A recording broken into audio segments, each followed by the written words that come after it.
ವೇದಿಕೆ ಮೇಲಿರುವ ಈ ಸಂಸ್ಥೆಯ ಪ್ರಾಂಶುಪಾಲರೇ, ಇನ್ನಿತರ ಮುಖ್ಯಸ್ಥರೇ, ಪ್ರೀತಿಯ ಹೆತ್ತವರೇ ಹಾಗೂ ಮುದ್ದು ಮಕ್ಕಳೇ, ಈ ಕಾರ್ಯಕ್ರಮಕ್ಕೆ ಬರದೇ ಇದ್ದರೆ ತುಂಬ ಒಂದು ಸಂತೋಷದ ಗಳಿಗೆಯನ್ನು ನಾನು ಮಿಸ್ ಮಾಡ್ಕೊಳ್ತಾ ಇದ್ದೆ ಅಂತ ಅನಿಸುತ್ತೆ. ಗ್ರ್ಯಾಜುಯೇಷನ್ ಡೇ ಮಕ್ಕಳಿಗೆ ಅದನ್ನು ನೋಡದೆ ಒಂದು ಸಂತೋಷ. ವಿಚಾರ ಇಷ್ಟೇ, ಅವರು ಗ್ರ್ಯಾಜುಯೇಟ್ ಆಗ್ಬಿಟ್ರು, ನಾವು ಅಲ್ಲೇ ಉಳ್ಕೊಂಡಿದ್ದೇವೆ. ಪೇರೆಂಟ್ಸು, ಶಿಕ್ಷಕರು, ನಾವು ಮೊದಲ ಹಂತದಿಂದ ಹೆಚ್ಚಿನ ಹಂತಕ್ಕೆ ಗ್ರ್ಯಾಜುಯೇಟ್ ಆಗಿದ್ದೇವಾ ಅಥವಾ ಹೋದ ವರ್ಷ ಚೆನ್ನಾಗಿದ್ವಿ, ಈ ವರ್ಷ ನನ್ನ ಪೇರೆಂಟಿಂಗ್ ವಿಚಾರದಲ್ಲಿ ನಾನು ಹಿಂದೆ ಬಂದಿದ್ದೇನಾ, ನಾನು ಹೋದ ವರ್ಷ ಒಳ್ಳೆ ಶಿಕ್ಷಕ ಆಗಿದ್ದೆ, ಈ ವರ್ಷ ನನ್ನ ಕ್ವಾಲಿಟಿ ಕಡಿಮೆ ಆಗಿದೆಯಾ, ನಮ್ಮನ್ನು ನಾವು ಪ್ರಶ್ನೆ ಮಾಡಿಕೊಳ್ಳುವಂತಹ ಒಂದು ಸಂದರ್ಭ ಇದು. ನಾನು ಅಲ್ಲಿ ಕೂತ್ಕೊಂಡು ಮಕ್ಕಳು I can B amazing, I can B smart, I can B victorious and I will be super hero ಅಂತ ಹೇಳುವಾಗ ನನ್ನ ಕಣ್ಣು ತುಂಬಿ ಬಂತು. ಇಷ್ಟು ಸಂತೋಷವಾಗಿ, ಇಷ್ಟು ಚೈತನ್ಯದ ಚಿಲುಮೆಯಾಗಿ I can be super hero ಅಂತ ಹೇಳಿ ಆತ್ಮವಿಶ್ವಾಸದಿಂದ ಹೇಳುವಾಗ ಈ ಮಗು, ಈ I can be super hero ಅಂತ ಹೇಳಿದ ಮಗು ಯಾಕೆ 7ನೇ ಕ್ಲಾಸು 8ನೇ ಕ್ಲಾಸಿಗೆ ಬಂದ ತಕ್ಷಣ ಕಣ್ಣೀರು ಆಗ್ತದೆ? ಇವತ್ತು I can be super hero ಅಂತ ಹೇಳಿದ ಮಗು ಯಾಕೆ ಆತ್ಮಹತ್ಯೆಗೆ ಪ್ರಯತ್ನ ಮಾಡುತ್ತದೆ? I can be super hero ಅಂತ ಹೇಳಿದ ಮಗು ಯಾಕೆ ದಾಂಪತ್ಯದಲ್ಲಿ ಎಡವಿ ಬೀಳ್ತದೆ? I can be super hero ಅಂತ ಹೇಳಿದ ಮಗು ಯಾಕೆ ಲಂಚ ತೆಗೆದುಕೊಳ್ಳಿಕ್ಕೆ ಹೋಗ್ತದೆ?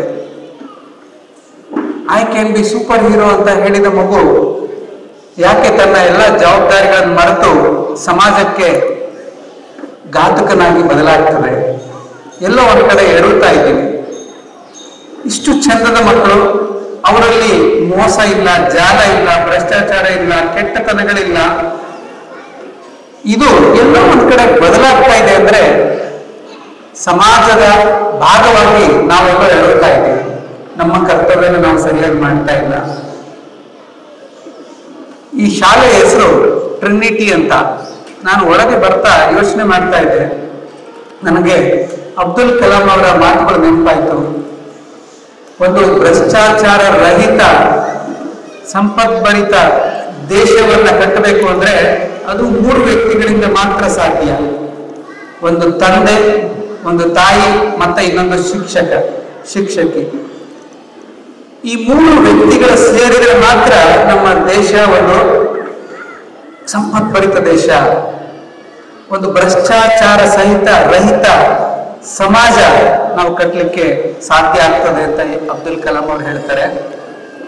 ಇಲ್ಲಿ ಮಕ್ಕಳು ಇನ್ವಾಲ್ವ್ ಇಲ್ಲ. ಉತ್ತಮ ಸಮಾಜ ಕಟ್ಟೋದ್ರಲ್ಲಿ ಮಕ್ಕಳ ಭಾಗ್ಯನೇ ಇಲ್ಲ, ಅವರ ಪಾತ್ರ ಇಲ್ಲ. ಪಾತ್ರ ಇರುವುದೆಲ್ಲ ಒಬ್ಬ ತಂದೆಯದು, ಒಬ್ಬ ತಾಯಿಯದು, ಒಬ್ಬ ಶಿಕ್ಷಕನದು. ನಾವು ಈ ಜವಾಬ್ದಾರಿಯನ್ನ ಮನವರಿಕೆ ಮಾಡ್ಕೊಂಡ್ಬಿಟ್ರೆ ನಾವು ನಮ್ಮ ಈ ವಿಚಾರಗಳಲ್ಲಿ, ತಂದೆಯಾಗಿ ನಾನು ಗ್ರಾಜುಯೇಟ್ ಆಗ್ತಾ ಇದ್ದೀನಿ, ತಾಯಿಯಾಗಿ ನಾನು ಗ್ರಾಜುಯೇಟ್ ಆಗ್ತಾ ಇದ್ದೀನಿ, ಟೀಚರ್ ಆಗಿ ಪ್ರತಿ ವರ್ಷ ನಾನು ಗ್ರಾಜುಯೇಟ್ ಆಗ್ತಾ ಇದ್ದೀನಿ ಅಂತ ಮಾಡ್ಕೊಂಡಾಗ ಈ ಗ್ರಾಜುಯೇಷನ್ ಡೇಗೆ ಒಂದು ಅರ್ಥ ಬರ್ತದೆ. ನಿಮಗೆಲ್ಲರಿಗೂ ನಿಮ್ಮ ಮಕ್ಕಳು ಆ ಹ್ಯಾಟ್ಗಳನ್ನು ಹಾಕೊಂಡು, ಗೌನ್ ಹಾಕೊಂಡು ಅವರ ಸರ್ಟಿಫಿಕೇಟ್ ಕಲೆಕ್ಟ್ ಮಾಡ್ಕೊಳ್ಳೋದು ತುಂಬಾ ಸಂತೋಷ ಆಗಿರ್ಬೇಕು. ಯಾರ್ಯಾರು ಈ ಕಾರ್ಯಕ್ರಮಕ್ಕೆ ಬರ್ಲಿಕ್ಕಾಗಿಲ್ಲ ಅವರು ತುಂಬಾ ಅನ್ಲಕ್ಕಿ ಅಂತ ಅನ್ಕೊಳ್ತೇನೆ ನಾನು. ಇಷ್ಟು ಚಂದದ ಸುಂದರವಾದ ವಾತಾವರಣ. ನಿಮ್ಮ ಮಕ್ಕಳ ಜೊತೆಗೆ ಇವತ್ತೊಂದು ಫೋಟೋ ತೆಗೆಸ್ಕೊಳ್ಳಿ. ಆ ಫೋಟೋವನ್ನು ಭದ್ರವಾಗಿ ತೆಗೆದಿಡಿ.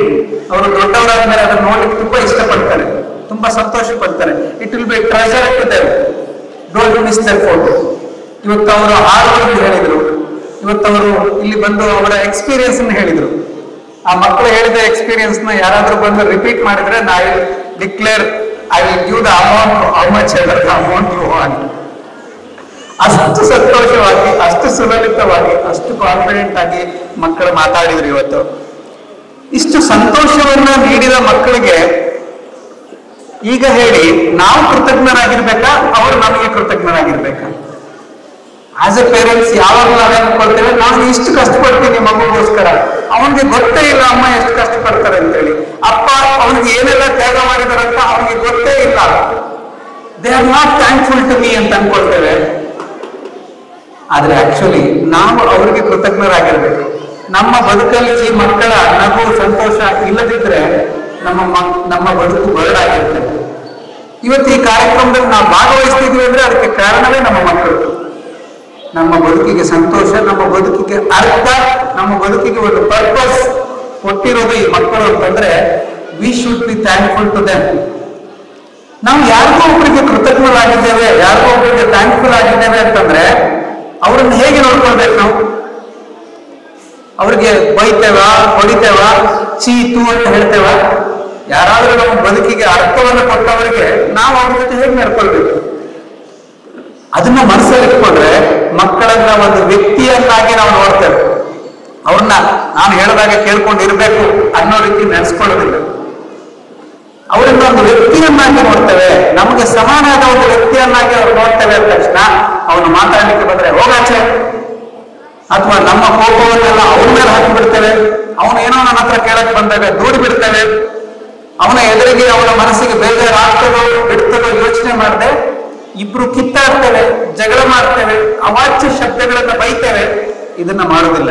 ಯಾಕೆ ಅಂದ್ರೆ ನಾವು ಏನ್ ಯೋಚನೆ ಮಾಡ್ತಾ ಇದ್ದೀವಿ? ಇವರು ನನಗೆ ಸಹಾಯ ಮಾಡಿದ ವ್ಯಕ್ತಿ, ನನ್ನ ಬದುಕಿಗೆ ಅರ್ಥವನ್ನ ತಂದುಕೊಟ್ಟಂತ ವ್ಯಕ್ತಿ, ಇವನ ಎದುರಲ್ಲಿ ನಾನು ಜಾಗ್ರತೆ ಮಾಡ್ತೇನೆ. ಒಂದು ಕ್ಷಣ ಯೋಚನೆ ಮಾಡಿ. ಮಕ್ಕಳ ಎದುರಿದ್ರೆ ನಾವು ಸುಳ್ಳು ಹೇಳಲ್ಲ, ಮಕ್ಕಳ ಎದುರಿದ್ರೆ ನಾವು ಕಿತ್ತಾಡಲ್ಲ, ಮಕ್ಕಳ ಎದುರಿದ್ದಾಗ ನಾವು ಲಂಚ ತೆಗೆದುಕೊಳ್ಳಲ್ಲ, ಮಕ್ಕಳ ಎದುರಿದ್ದಾಗ ನಾವು ಗಂಡ ಹೆಂಡತಿ ಕಿತ್ತಾಡಲ್ಲ, ಮಕ್ಕಳ ಎದುರಿದ್ದಾಗ ನಾವು ನಮ್ಮ ಭಾಷೆ ಬಗ್ಗೆ ಆಲೋಚನೆ ಮಾಡ್ತೇವೆ. ನಾನು ತಪ್ಪು ಕೆಲಸ ಮಾಡಬಾರ್ದು, ಮಕ್ಕಳು ನೋಡ್ತಾ ಇದ್ದಾರೆ ಅಂತ. ಅಂದ್ರೆ ಮಕ್ಕಳು ನಮ್ಮನ್ನ ಸರಿ ದಾರಿಗೆ ತರುವಂತಹ ವ್ಯಕ್ತಿಗಳು. ನಾವು ಅನ್ಕೊಳ್ತೇವೆ ಮಕ್ಕಳಿಗೆ ನಾನು ಸರಿ ದಾರಿಗೆ ಕಳಿಸ್ತೇನೆ ಅಂತ. ಉಲ್ಟಾ ನಾವು ಸರಿ ದಾರಿಯಲ್ಲಿ ನಡಿಲಿಕ್ಕೆ ಬಂದಿರತಕ್ಕಂತ, ನಮ್ಮ ಮನೆಗೆ ಬಂದಿರತಕ್ಕಂತ ದೇವದೂತರು ಈ ಮಕ್ಕಳು. ಅವರು ಎದುರಿಗೆ ಇದ್ದಾಗೆಲ್ಲ ನಮ್ಮನ್ನ ನಾವು ತಿದ್ಕೊಳ್ಬೇಕು. ಹಠಮಾರಿತನ ಬೇಡ. ನನಗೆ ತುಂಬಾ ಟೆನ್ಷನ್ ಇದೆ, ಅದಕ್ಕೆ ನಾನು ಸಿಟ್ಟು ಮಾಡ್ತೇನೆ. ನನಗೆ ತುಂಬಾ ಕೆಲಸ ಇದೆ, ಒತ್ತಡ ಇದೆ, ಅದಕ್ಕೋಸ್ಕರ ನಾನು ರೇಗಾಡ್ತೇನೆ. ನನಗೆ ಮನೆಯಲ್ಲಿ ಯಾವುದು ಸಪೋರ್ಟ್ ಇಲ್ಲ, ಅದಕ್ಕೋಸ್ಕರ ನಾನು ಚೀರಾಡ್ತೇನೆ. ನನ್ನ ಗಂಡನ ಸಪೋರ್ಟ್ ಇಲ್ಲ, ನನ್ನ ಅತ್ತೆಯ ಸಪೋರ್ಟ್ ಇಲ್ಲ, ಅದಕ್ಕೋಸ್ಕರ ನಾನು ಎಲ್ಲಾ ಸಿಟ್ಟನ್ನು ಮಕ್ಕಳ ಮೇಲೆ ಹಾಕಿ ಬಿಡ್ತೇನೆ. ಬೇಡ.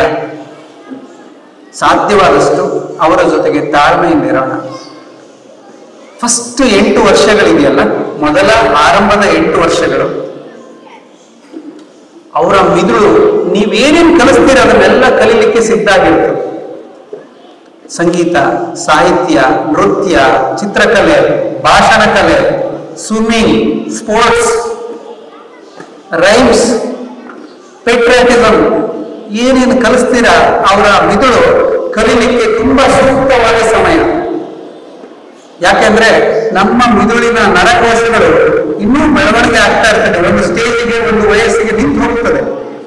ಆರಂಭದ 8 ವರ್ಷಗಳು ಅದು ಅದರ ನರಕೋಶಗಳು ಒಂದಕ್ಕೊಂದು ಟಚ್ ಆಗಿ ಒಂದು ನರಕೋಶ ಇನ್ನೊಂದು ನರಕೋಶಕ್ಕೆ ಸೇರಿಕೊಂಡು ಅಲ್ಲೊಂದು ಟ್ರ್ಯಾಕ್ ಸೃಷ್ಟಿ ಆಗ್ತಾ ಇರ್ತದೆ. ಇವತ್ತು ಸಂಗೀತ ಕಲಿತಾ ಇದ್ದಾನೆ, ಸಂಗೀತಕ್ಕೆ ಸಂಬಂಧಪಟ್ಟ ಮಿದುಳು ಬೆಳೀತದೆ, ಸಾಹಿತ್ಯಕ್ಕೆ ಸಂಬಂಧಪಟ್ಟ ಮಿದುಳು ಬೆಳೀತದೆ, ನೃತ್ಯಕ್ಕೆ ಸಂಬಂಧಪಟ್ಟ ಮಿದುಳು ಚುರುಕಾಗ್ತದೆ. ಈ ಆರಂಭದ 8 ವರ್ಷಗಳನ್ನ ನಾವು ಕೇವಲ ನಮ್ಮ ಬೇಸರ, ನಮ್ಮ ದುಃಖ, ನಮ್ಮ ಅಡಿಕ್ಷನ್ಸ್ಗೆ ಮೀಸಲಿಟ್ಟು ಮಕ್ಕಳಿಗೆ ಸಮಯ ಕೊಡ್ಲಿಕ್ಕೆ ತಪ್ಪಿಸ್ಕೊಂಡ್ರೆ ತಡವಾಗಿ ಮತ್ತೆ ಬದುಕಿನಲ್ಲಿ ಪಶ್ಚಾತ್ತಾಪ ಪಡ್ತೇವೆ. I could have been a better father, I could have been a better mother. ನನಗೆ ಈಗ ಗೊತ್ತಾಗ್ತದೆ ಮಕ್ಕಳಿಗೆ ಬಾಲ್ಯದಲ್ಲಿ ನಾನು ಹೆಚ್ಚು ಮಾತಾಡಬೇಕಿತ್ತು, ನನ್ನ ಮಗ ಈಗ ಮಾತಾಡ್ತಾ ಇಲ್ಲ. ನನ್ನ ಮಗ ಸ್ಪೋರ್ಟ್ಸ್ ಅಲ್ಲಿ ಸೇರಿಸಬೇಕಿತ್ತು, ನಾನು ಅವನ ಜೊತೆಗೆ ದಿನ ಸಾಯಂಕಾಲ ಆಟ ಆಡಬೇಕಿತ್ತು. ನನ್ನ ಮಗ ಡ್ರಾಯಿಂಗ್ ಹೋಗ್ಬೇಕು ಅಂತ ಹೇಳ್ತಾ ಇದ್ದ, ನನಗೆ ಡ್ರಾಯಿಂಗ್ ಕ್ಲಾಸಿಗೆ ಬಿಟ್ಟು ಕರ್ಕೊಂಡು ಬರ್ಲಿಕ್ಕೆ ಆಗುದಿಲ್ಲ ಅಂತ ನಾನು ಕಳಿಸ್ತಾ ಇಲ್ಲ. ನನ್ನ ಮಗಳು ನೃತ್ಯ ಕಲಿಬೇಕು ಅಂತಿದ್ರು, ನನಗೆ ಆಸಕ್ತಿ ಇರಲಿಲ್ಲ, ಅವಳು ನೃತ್ಯ ಕಲಿಯೋದು ಬೇಡ ಅಂತ ನಾನು ತಪ್ಪಿಸ್ಬಿಟ್ಟೆ ಅಂತ ತಡವಾಗಿ ಪಶ್ಚಾತ್ತಾಪ ಪಡ್ಕೊಳ್ಳೋದು ಬೇಡ.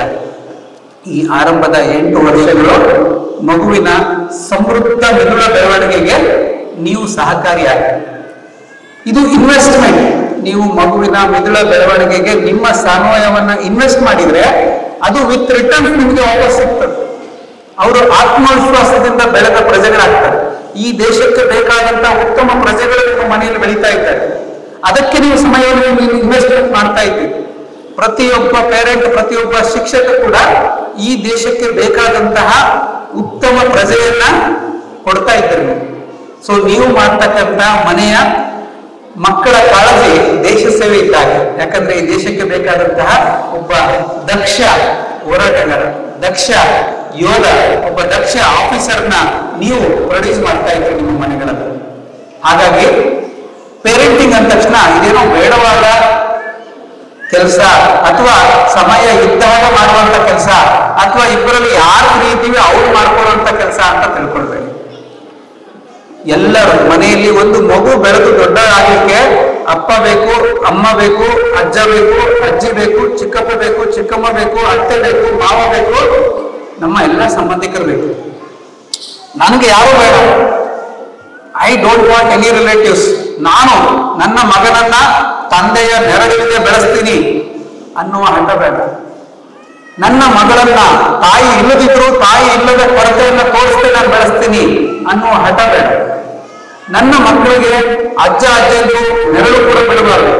ನನಗೆ ನನ್ನ ಅತ್ತೆ ಮಾವ ಇಷ್ಟ ಇಲ್ಲ, ಅವರು ಸಂಪರ್ಕದಲ್ಲಿ ಹೋಗ್ಲಿಕ್ಕೆ ಬಿಡುವುದಿಲ್ಲ ನನ್ನ ಮಕ್ಕಳನ್ನ ಅನ್ನುವ ಹಠ ಬೇಡ.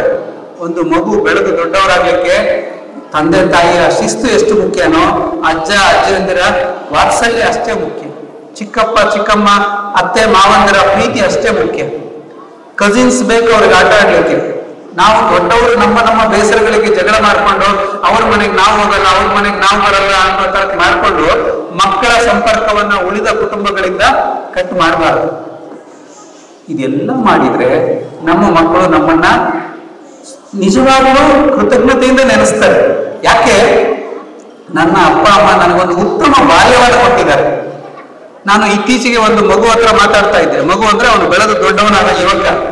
ಅವನ ಹತ್ರ ಮಾತಾಡ್ತಿರ್ಬೇಕಾದ್ರೆ ನಿನ್ನ ಬಾಲ್ಯದ ಬಗ್ಗೆ ಏನನ್ಸುತ್ತೆ ನೀನು ಹೇಳು ಅಂತಂದ್ರೆ, ನನ್ನ ಇಡೀ ಬಾಲ್ಯವನ್ನ ಒಂದು ಶಬ್ದದಲ್ಲಿ ಹೇಳ್ಬೋದು ಸರ್. ನನಗೆ ಆಶ್ಚರ್ಯ ಆಯ್ತು, ಇಡೀ ಬಾಲ್ಯವನ್ನ ಒಂದು ಶಬ್ದದಲ್ಲಿ ಹೇಳ್ಬೋದು ಅಂತ ಹೇಗೆ? ಅವನು ಹೇಳ್ತಾನೆ, ಅನ್ಸರ್ಟನಿಟಿ, ಅನಿಶ್ಚಿತತೆ. ಅನಿಶ್ಚಿತತೆ. ನಮ್ಮ ಮನೆಯಲ್ಲಿ ಅಪ್ಪ ಯಾವತ್ತು ಕೂಗಾಡ್ತಾರೋ ಗೊತ್ತಿಲ್ಲ, ಅಮ್ಮ ಯಾವಾಗ ಜಗಳ ಮಾಡ್ತಾರೋ ಗೊತ್ತಿಲ್ಲ. ನಿನ್ನೆ ಎಲ್ಲರೂ ಚೆನ್ನಾಗಿದ್ರು ಅಂತ ಇವತ್ತು ಮನೆ ಖುಷಿಯಾಗಿ ಹೋದ್ರೆ ಇವತ್ತು ಜಗಳ ಆಡ್ಲಿಕ್ಕೆ ಶುರು ಮಾಡ್ತಾರೆ. ನಿನ್ನೆ ನನ್ನ ಅಪ್ಪ ನನ್ನ ಜೊತೆಗೆ ಆಟ ಆಡ್ತಿದ್ದಾರೆ ಅಂತ ಅನ್ಕೊಂಡಿದ್ದೆ, ಇವತ್ತು ಮನೆಗೆ ಬಂದ ತಕ್ಷಣ ಅವರನ್ನ ಕೂಡಿ ಸಿಟ್ಟು ಮಾಡ್ಕೊಂಡು ಹೋದ್ರು. ನಿನ್ನೆ ನಾನು ಕಾಲು ಬಿದ್ದು ಬಂದಿದ್ದೆ, ಗಾಯ ಮಾಡ್ಕೊಂಡು ಬಂದಿದ್ದೆ ಸ್ಕೂಲಿಂದ. ನಾನ್ ಮನೆಗೆ ಹೋದ್ರೆ ಅಮ್ಮ ನನಗೆ ಸಮಾಧಾನ ಮಾಡ್ತಾರೆ, ನೋವಾಗಿದೆ ಅಂತ ಅನ್ಕೊಂಡು ಮನೆಗೆ ಬರ್ತಾ ಇದ್ದೆ. ಆದ್ರೆ ಅಮ್ಮ ಗಾಯ ಮಾಡ್ಕೊಂಡು ಬಂದಿದ್ದಕ್ಕೆ ಇನ್ನೂ 2 ಪೆಟ್ಟು ಕೊಟ್ಟು 1 ವಾರ ನನ್ನ ಹತ್ರ ಮಾತು ಬಿಡ್ತಾ ಇದ್ರು. ದಿನ ಏನಾದ್ರು ಕಂಪ್ಲೇಂಟ್ಸ್ ಇರುತ್ತೆ ನಿಂತು ಅಂತ ಹೇಳಿ. ಹಾಗಾಗಿ ನನಗೆ ಇವ್ರ ಹತ್ರ ಹೇಗಿರ್ಬೇಕು ಅಂತ ಗೊತ್ತೇ ಆಗ್ತಿರ್ಲಿಲ್ಲ. ನನ್ನ ಇಡೀ ಬಾಲ್ಯ ಇವತ್ತು ಮನೆಗೆ ಹೋದ್ರೆ ಏನ್ ಕಾದಿದೆಯೋ ಏನೋ ಅಂತ ಹೇಳಿ ಭಯದಲ್ಲೇ ನಾನು ಮನೆಗೆ ಹೋಗ್ತಾ ಇದ್ದೆ. ಮಕ್ಕಳು ಶಾಲೆಗೆ ಆತಂಕದಿಂದ ಬಂದ್ರೆ ಅರ್ಥ ಆಗ್ತದೆ, ಆದ್ರೆ ಶಾಲೆಯಿಂದ ಮನೆಗೆ ಹೋಗುವಾಗ ಖುಷಿಯಿಂದ ಹೋಗ್ಬೇಕಲ್ವಾ? ಆದ್ರೆ ಮನೆಗೆ ಹೋದ್ರೆ ಇವತ್ತು ನನ್ನ ಅಪ್ಪ ಹೇಗೆ ಬಿಹೇವ್ ಮಾಡ್ತಾರೋ, ನನ್ನ ಅಮ್ಮ ಹೇಗೆ ಬಿಹೇವ್ ಮಾಡ್ತಾರೋ, ನನ್ನ ಜೊತೆ ಹೇಗೆ ನಡ್ಕೊಳ್ತಾರೋ ಅನ್ನೋ ಆತಂಕದಿಂದ ಮಗು ಮನೆಗೆ ಬರ್ತದೆ ಅಂತಂದ್ರೆ ನಾವು ಸ್ವಲ್ಪ ಯೋಚನೆ ಮಾಡಬೇಕಾದಂತ ಸಮಯ. ನಮ್ಮ ಕೆಲಸವನ್ನು ಬದಿಗಿಟ್ಟು, ನಮ್ಮ ಮೊಬೈಲ್ಗಳನ್ನ ಬದಿಗಿಟ್ಟು, ನಮ್ಮ ಅಡಿಕ್ಷನ್ಸ್ ನ ಬದಿಗಿಟ್ಟು 3 ಹೊತ್ತಿನಲ್ಲಿ ಮಗುವಿನ ಜೊತೆಗಿರೋಣ.